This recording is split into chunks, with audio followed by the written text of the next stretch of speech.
Yo, what's up with y'all, man? I hope you're doing good. If you're new and you're a fan of the NBA, subscribe to this channel. So let's get straight into it. It's like it's Minute Maid, hijack 4, renegade, 24, number 8, Kobe shit fade away. Ballin' since 11th grade, still in school, let them hate.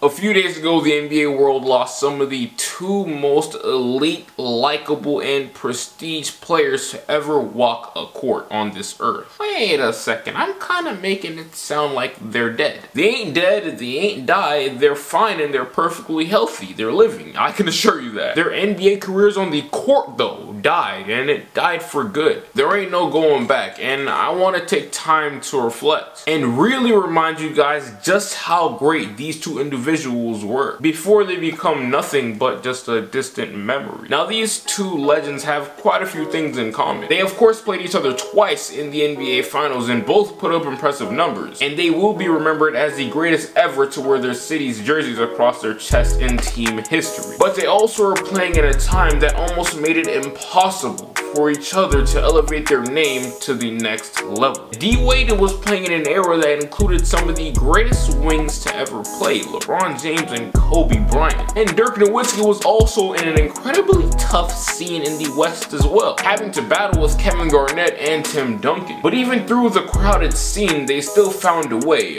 to be great, without having to leave their organization in the middle of their prime. They did the complete opposite of today and remained loyal, and watched their team come from the dirt, the soil, slowly grow and rise into something very beautiful. Now, if you've been around my channel for a while now, I honestly don't know, I haven't been here earlier. If not, I'm sorry. But anyways, if you've been on here for a while, you know how I feel about player movement around the league and loyalty and blah blah blah, all that other stuff. I don't really care about it at all, because I believe that you get the same energy that you throw out there. So if these organizations are being unloyal to people and players around the league, what makes you think that people are gonna be loyal to them? But anyways, that's beside the point. I myself would be capping to you if I said that reflecting on these two players' careers, staying with their teams for their prime, and remaining 10 toes isn't a refreshing sight to see. Something in my eye, what the hell, bro? Now, I'm not gonna lie, okay, it is kinda weird to put these two specific players in the same video together, because, you know,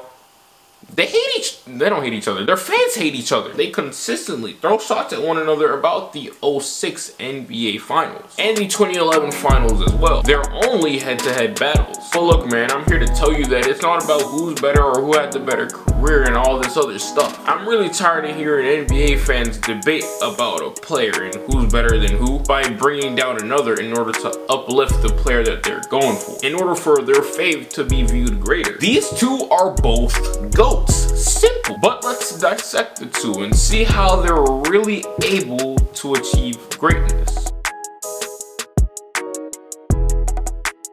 The year prior to 2003 was 2002, and at the end of that season, the Miami Heat found themselves at one of the lowest points of their existence. But that low point would only last shortly, because of the 22-year-old rookie that was coming out of Marquette, and a few other factors as well. You see, D.Wade, unlike most of his peers in the draft, was a much older rookie, but he was able to ascend and rise just as fast as his peers, LeBron, Bosh, and Melo, and actually see success in a much faster manner, thanks to the addition of Shaq, an all-star still, but a clearly declining one. Dwyane Wade was able to pull off one of the most unbelievable carry jobs back in 2006 in only his 3rd year in the league. You see, that's just something that we do not see happen nowadays at all. An unbelievable amount of things would have to work into that player's favor for everything to work out. And everything did for Wade, as if it was a fictional story, but this is real life. He got Shaq at the perfect time. The big guy wasn't his old self, but he could still do damage, just with a much dimmer role. Also, a coaching change was made earlier into the season. He really took things to the next level with Pat Riley. Dwyane threw up 28, 6 and 6, along with 2 steals and a block per game, while his next 2 best players put up 18 and 10 and 13 and 6.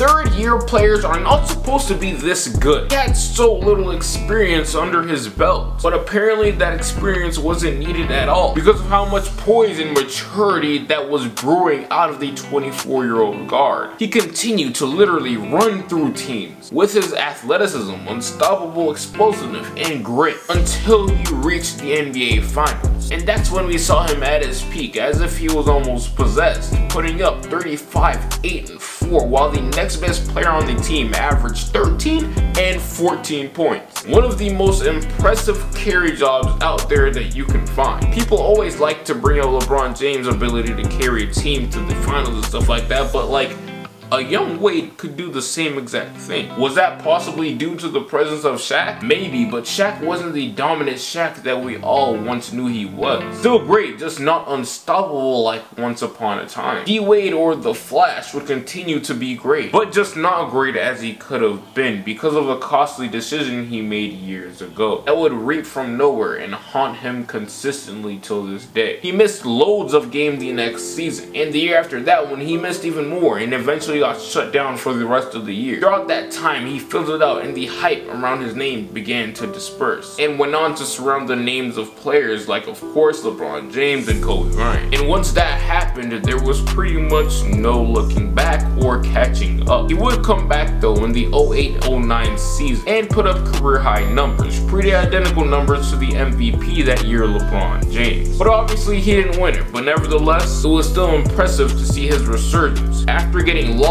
in the sauce of Kobe Bryant, LeBron, and many other stars. In that single year, he would join two other all-time greats and put up 2,300 points, 350 rebounds, and 500 assists in a single season. The two other players to do that in NBA history at the time was LeBron James and Michael Jordan. As we all know, though, Wade would do something even greater, arguably, and make the ultimate sacrifice, a sacrifice that many cannot truly abide by. Some may say that they'll sacrifice and be unselfish and do what it takes for their team to win and be successful, but a lot of them are just talk and don't do. It's a really hard thing to put into action because the attention, credit, and admiration will considerably decline. But he knew that that would only optimize his chances of winning a championship, which was something that he struggled to do for quite a while now. By taking a back seat to the one and only LeBron James, that allowed him to reach levels of success that he would have never been able to do without himself ever again. Awareness is something that so many people lack. They lack the ability to be real, not only real to others, but to themselves. It's literally a hard pill to swallow, a pill that's way too big for some to take down the throat and digest. Dwyane Wade is not only one of my favorite players because of what he did on the court, but also largely because of what he said and did off of the court. This dude gravitates greatness and attracts good things and good people. He had LeBron and Bosh and a few other role players come and join his team, the law of attraction. You receive what you put out there. We can sort of correlate Dwyane Wade's situation back then to Steph Curry's right now with the Golden State Warriors. That man attracts greatness. One of the biggest reasons why Steph Curry is going to be an all-time great and is going to have so many rings on his hands by the end of his career is because of his unselfishness. Wade is a pioneer and is much bigger than the sport of basketball itself. One of the things that I heard him say before that really resonated with me and stuck to me was to never allow yourself to get too high nor get too low. He embodies that right there, and his career speaks for itself. He went from being one of the top faces in the league back in 06, arguably the face if you want to say it, to fizzling out dumb fast due to injuries and slowly becoming recognized as one of the greatest again. He's had plenty of highs and plenty of lows in his career. Dwyane Wade has officially been goated in my book and should be in yours too.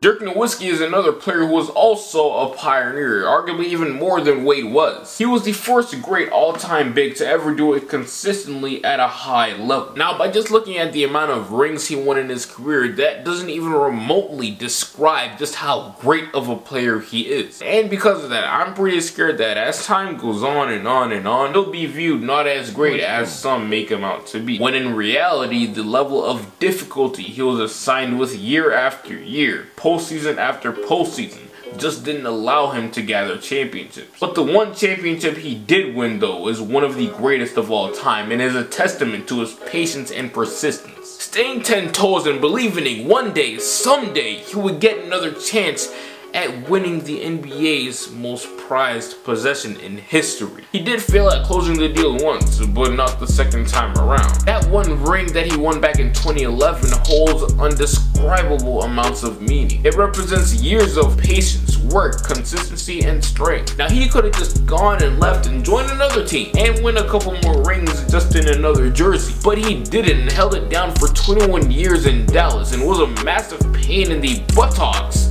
for many teams around the world because of his abnormal playstyle. In his prime, he was virtually uncontainable. 7-footers who had the ability to score all around the court like he did was just unheard of. He was not only just a great shooter, but he had plenty of smarts and mobility. And just like Wade, Dirk personally taught me, wait, hold on. Not personally, I don't even know the man, but just watching segments of his career just screamed to me and taught me patience. He always stayed true to himself and sacrificed and believed in the process. The combination of those things, his skills and his unbelievable talent, is what makes him goated in my book. Now, something that a lot of people do not know about me, I don't like to say it because I have Maverick friend fans and like, we argue about Trae Young and Luka Doncic all the time, and of course, I'm gonna be about. Anyways, Dirk Nowitzki is my favorite power forward of all time, and Dwyane Wade is to. Okay, let me not cap. Okay, I got a Wade jersey. Don't get it twisted, but he ain't my favorite shooting guard of all time. Let me slow down. But he is still one of my favorites. The NBA wouldn't be what it is today if these two never did what they did and stayed true to themselves and trusted the process. Dirk Nowitzki, an NBA champion, a Finals MVP, a regular season MVP, 4-time All-NBA first team, 5 second teams, and 3 third teams. And he's also 6th in all-time scoring in league history. Dwyane Wade, 3-time NBA champ, Finals MVP. He made a plethora of All-NBA teams as well, and is the best shot blocking guard to ever exist. This is the end of the video though, man. I really do appreciate you for taking time out of your beautiful, magnificent day to come over here on my channel and to see what I have to talk about today. I really do appreciate you, man. Make sure you go ahead and leave a like, subscribe, comment, and share this video with all your other friends. But like I said, I appreciate you. But until then, I'll get right with you. No way, remember back when I couldn't get a play, no home, I ain't have a place to stay, I got to work, made the surf, free the way, told my girl who'd ever